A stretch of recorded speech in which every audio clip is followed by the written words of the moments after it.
Assalamualaikum Bu Zulfa. Waalaikumsalam, masuk Bu Siah. Silakan duduk nih.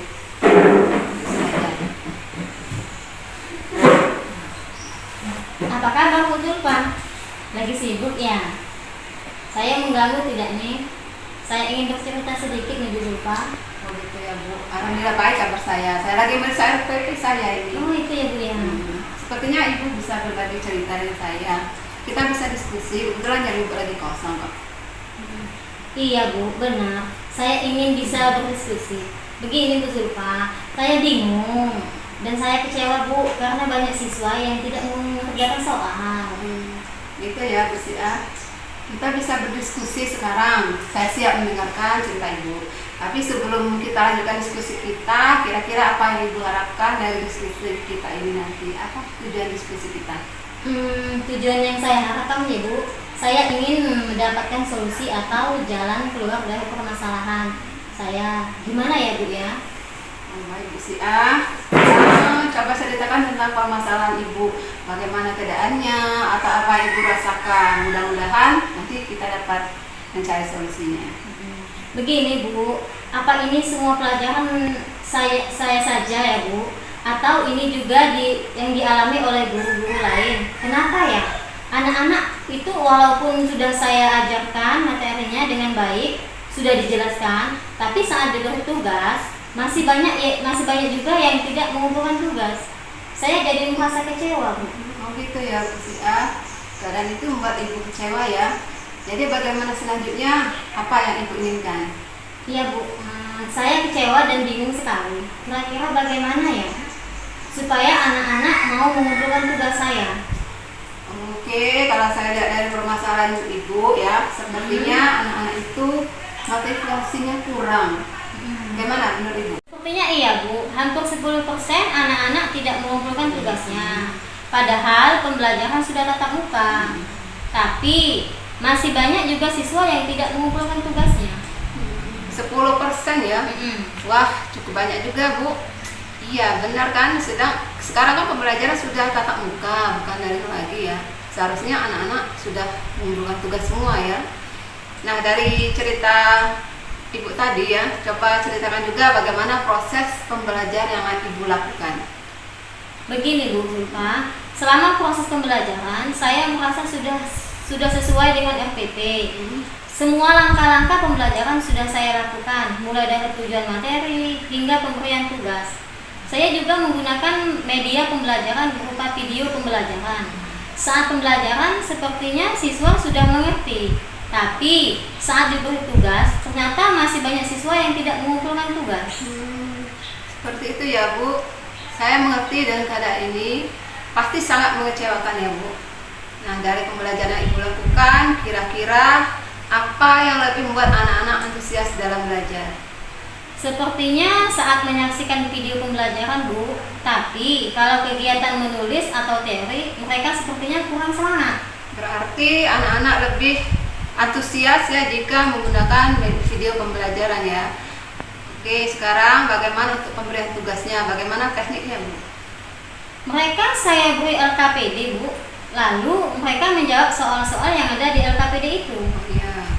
Oke, kalau menurut saya yang Ibu lakukan sudah cukup baik ya. Sudah ada RPP pembelajaran ya, menyiapkan media pembelajaran, bahkan menyajikan video pembelajaran. Tetapi masih ada juga yang tidak mengumpulkan tugas ya Bu. Selanjutnya ini bagaimana? Bisa tidak Ibu jelaskan bagaimana bentuk tugas yang Ibu berikan? Begini, dari LKPD yang saya berikan atau tugas-tugas menjawab pertanyaan, menyusun kalimat, dan ada juga mengenai pilihan ganda. Oke, nah kalau saya lihat di sini sepertinya anak-anak merasa kurang antusias karena tugas-tugas seperti itu Bu Siah. Tugas-tugas itu mungkin membuat mereka jenuh ya. Selain itu apa ada hambatan lain? Sejauh ini hambatan yang saya rasakan mungkin melihat respon siswa ya Bu Zulfa, kurang semangat. Sepertinya metode pembelajaran saya yang kurang tepat kali Bu Zulfa. Nah, sepertinya saya dapat poin Bu Siah ya. Mungkin memang benar karena metode pembelajaran Ibu yang kurang sesuai, mungkin kurang tepat untuk minat siswa ya. Sekarang kira-kira apa yang ingin Ibu lakukan supaya minat siswa tadi bisa meningkat? Gini Bu Zulfa, untuk kedepannya saya berencana akan memperbaiki metode pembelajaran saya dan juga tugas-tugas ke siswa, Bu. Saya akan coba menambahi dulu minat siswa agar mereka membuat tugas sesuai minat mereka. Saya juga akan memanfaatkan potensi yang ada di sekolah kita, misalnya perpustakaan, laboratorium, komputer, dan juga kelas digital, biar anak-anak tidak bosan dalam belajar, Bu Zulfa. Wah, bagus sekali Bu Siah. Memang kita harus tahu dulu apa minat belajar siswa. Ini sesuai dengan pembelajaran diferensiasi. Kita juga bisa menambahkan pembelajaran sosial dan emosional dalam RPP kita. Nah, kalau Ibu memanfaatkan sarana-sarana sekolah kita seperti labor komputer, perpustakaan dan lain-lain, ya pasti akan lebih bagus, Bu Siah. Oh iya, Bu. Saya akan menerapkan pembelajaran diferensiasi. Sebenarnya saya belum paham benar tentang itu. Saya juga ingin memasukkan pembelajaran sosial dan emosional dalam pembelajaran saya, dan juga mengadakan ice breaking seperti menjadi lebih menyenangkan kali ya, Bu. Iya, bagus juga. Benar, Bu.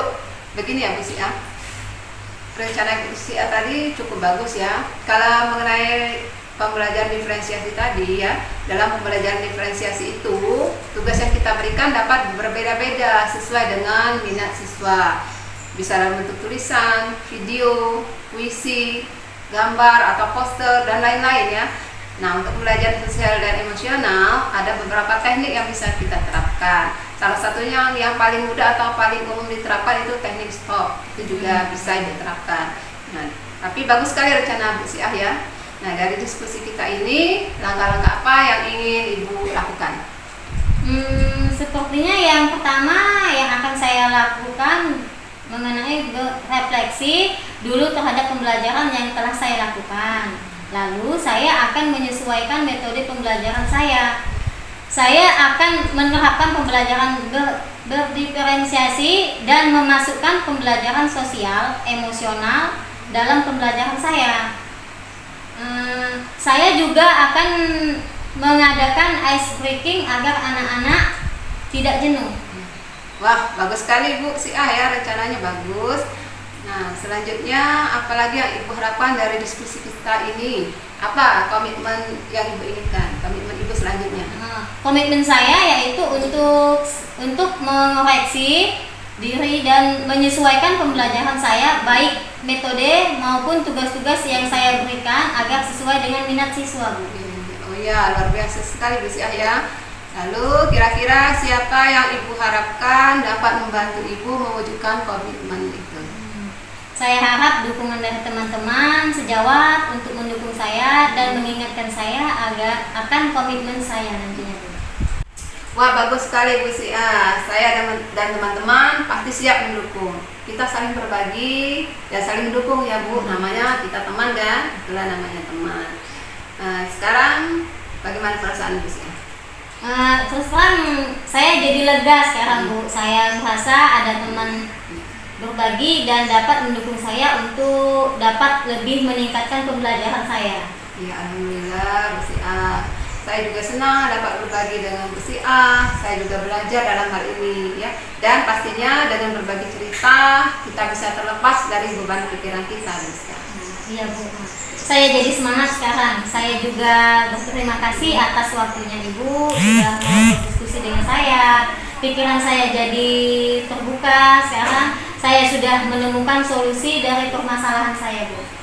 Ya Bu, sekarang kita sama-sama belajar dan berkolaborasi agar dapat mewujudkan visi kita sebagai guru. Kita ada semua stakeholder sekolah kan perlu saling bekerja sama. Bahkan orang tua murid pun dapat berperan membantu kita mewujudkan visi kita sebagai guru. Iya, Bu, terima kasih sekali dari diskusi kita. Saya jadi tahu apa yang harus saya lakukan. Saya sekarang mau mulai mempersiapkan langkah-langkah untuk melaksanakan rencana saya, Bu. Saya membuat RPP dengan metode yang menarik siswa. Saya akan menerapkan pembelajaran berdiferensiasi dan memasukkan pembelajaran sosial emosional dalam pembelajaran saya. Saya juga akan mengadakan ice breaking agar anak-anak tidak jenuh. Wah, mantap Gus ya, semangat ya. Mulailah persiapan langkah-langkah untuk melaksanakan rencana Ibu. Semoga dapat terwujud rencananya dan selalu memegang komitmennya ya. Oke. Iya Bu, sekali lagi terima kasih banyak. Ya sama-sama Bu saya senang dapat membantu kok. Iya. Kalau begitu saya permisi dulu Bu Zulfa. Iya. Sebentar lagi saya ada kelas. Sudah dulu ya Bu Zulfa ya. Assalamualaikum warahmatullahi wabarakatuh. Waalaikumsalam warahmatullahi wabarakatuh. Saya melaksanakan praktek kucing bersama Bu Zulfa. Dengan kucing saya bisa mengoptimalkan potensi saya sehingga saya dapat menemukan solusi dalam masalah saya. Terima kasih Bu Zulfa. Semoga kedepannya saya bisa dapat menerapkan. Assalamualaikum warahmatullahi wabarakatuh. Setelah praktek kucing yang saya lakukan bersama rekan saya merasa menjadi lebih mendapatkan pengalaman dan lebih memahami mengenai kucing ini. Saya rasa yang terpenting dalam kucing adalah kemampuan kita untuk bisa menggali potensi kucing agar bisa mengoptimalkan potensi dirinya dan bisa menggiring kucing untuk menemukan solusi atas masalahnya sendiri. Saya harap praktek ini dapat saya terapkan selanjutnya baik kepada sesama rekan kerja maupun kepada siswa saya semuanya. Demikianlah, Assalamualaikum warahmatullahi wabarakatuh.